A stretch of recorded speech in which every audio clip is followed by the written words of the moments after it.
dosa orang yang kita inaya tu pindah pula kepada kita sebab kita tak ada nak bayar tadi dengan amal soleh tadi.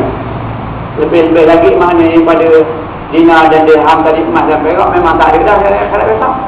Maka kita tak tertebus, tak terbayar dengan amal soleh, maka kita pula memikul dosa yang kita inaya orang itu. Kita fikir pula sanggup kita mikul. Tentulah kita tak sanggup.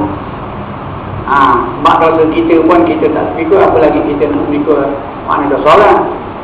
Inilah bagaimana balasan orang-orang yang melakukan kezaliman.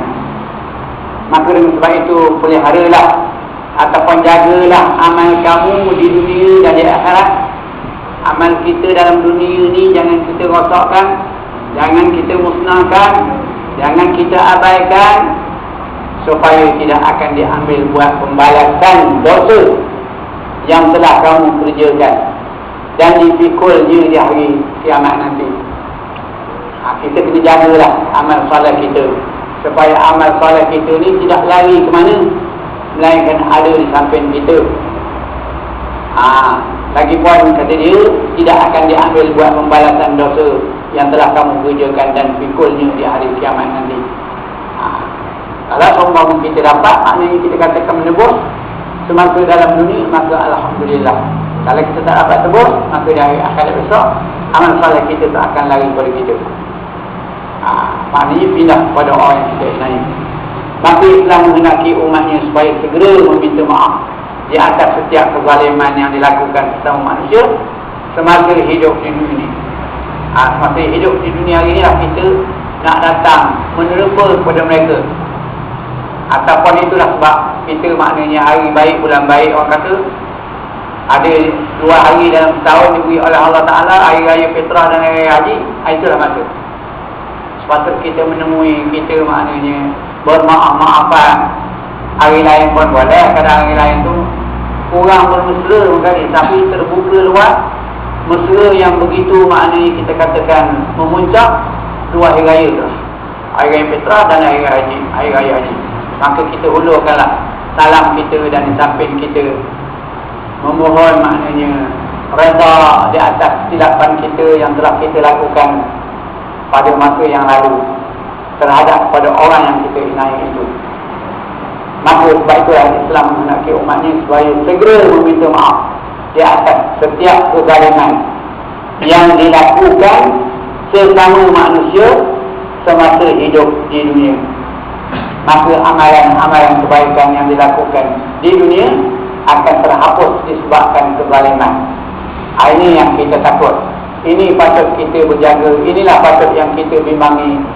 Kita bimbangkan bahawasanya kita dah berusaha, kita dah bekerja, kita dah makna orang kata betul-betul lomas mendapatkan maknanya kita katakan amal kebaikan. Tiba-tiba sampai maknanya masa besar kebaikan kita lari pada kita dengan sebab kita maknanya melakukan kezaliman masa hidup di dunia. Nak bayar pada hari besok sebab kita tak sempat hari dunia ni, kita tak minta maaf, maka akan dituntut di hari akhirat nanti. Sekiranya orang melakukan kezaliman tidak mempunyai amal kebajikan, tak ada dia amal kebajikan, tak ada orang melakukan kezaliman, memang dia buat kezaliman betul masa hidupnya, segala kejahatan orang yang dizalimi itu akan ditanggung di hari akhirat kelak. Tanggunglah kita tanggung, tanggunglah kita menerima. Kita tak terima pun kena terima.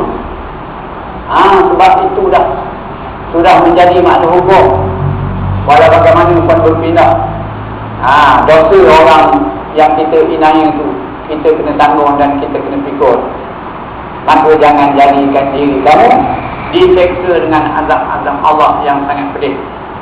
Janganlah maknanya kita jadikan diri kita ni, ataupun kita memohon kepada Allah, ya Allah jauhilah maknanya diriku daripada melakukan sebarang kezaliman yang tidak diingini berlaku.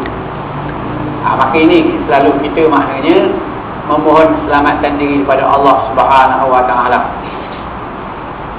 Kemudian wa an Abdullah bin Amr bin Al-As radhiyallahu anhuma 'anil Nabi sallallahu alaihi wasallam qala al-muslimu man salimal muslimuna min lisanihi wa yadihi wal muhajiru man hajara ma Allah anhu.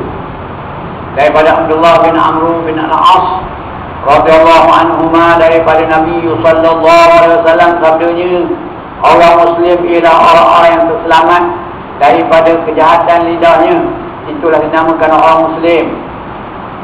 Ya, terselamat daripada lidah dia, terselamat daripada kejahatan tangan dia. Orang yang berhijrah itu ialah orang yang meninggalkan apa yang dilarang Allah daripadanya. Kita dulu misalnya kata, maknanya kita ni orang kurang maknanya beribadat, tiba-tiba kita beribadat, itu salah satu daripada termasuk dalam golongan orang yang berhijrah. Dulu kita katakan kita tak taat, tiba-tiba kita berlaku taat, ini kita termasuk